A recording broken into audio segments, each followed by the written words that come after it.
I insulted him, and he gave me the most romantic night ever. It had been a long, hard day, and a fat minute since my boyfriend and I had been on an official date together. It's not that we didn't like each other, but lately we had been fighting so hard that I felt like I needed to speak up. We were hanging out at my place, nothing too fancy, more casual than anything, just sitting there watching TV, eating some TV dinners. When he leaned in for a kiss, though, is when I pulled away completely. "What has gotten into you lately?" I snapped. "The only time you want affection is when we're here alone in this house, and those occasions are very rare, and it's typically only when you've had something to drink." I wanted him to apologize, to beg for forgiveness from me, but he didn't. "Alicia, I've had enough of your aggression and criticisms. If you would be more open, warm, and inviting toward me, then maybe I'd consider some intimacy with you." Scowling, I wanted to slap him across the face, but I didn't. Instead, I turned to him quietly and said, "You are full of pride and ego." And he said to me, "Thank you for your observation," with a touch of sarcasm. "You're welcome," I replied with a wink and a touch of sass. That's when my boyfriend Craig leaned in to try to kiss me again, and I actually gave in. It wasn't just something light or fun, but something intense, beautiful, and voluptuous. Something that opened me up to the idea of seeing him in a romantic way again. "Will you go out with me again?" I whispered into his ear as I bit him lightly there. He started to pull away at that point, but I still wanted to try to get frisky.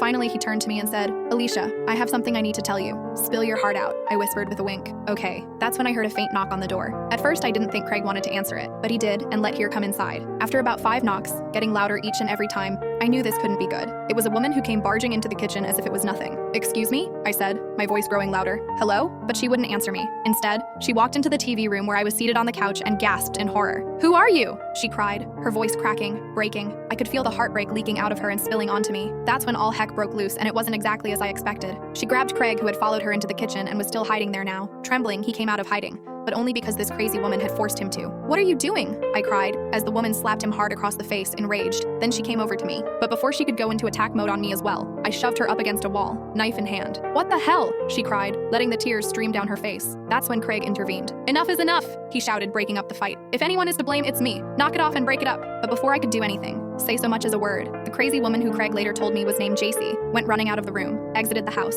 bolted through the front door, gone. "What's going on?" I whispered, unable to control my emotions. I wanted to be able to retain my composure, unlike JC, to prove that I was different from other girls somehow. "That's what I was trying to tell you, Alicia. You don't want to be with me. I'm a liar and cheater, a very dishonest man. But I can assure you one thing. I care about you in ways I've never cared about anyone before." "Do I care about JC?" "Yes, but I have also known her for a lot longer than I've known you. I can understand if you don't want to ever see me again," Craig offered, his voice breaking just like JC's had. But instead of getting mad at him like he had expected me to, something in me changed that day. He then opened up to me about his commitment issues, his inability to deal with emotional intensity or intimacy in general, and I calmly, patiently stood there listening to him, wanting to understand who he was. It was the best night I had had in a long time. I pulled myself closer to him and began to kiss him passionately.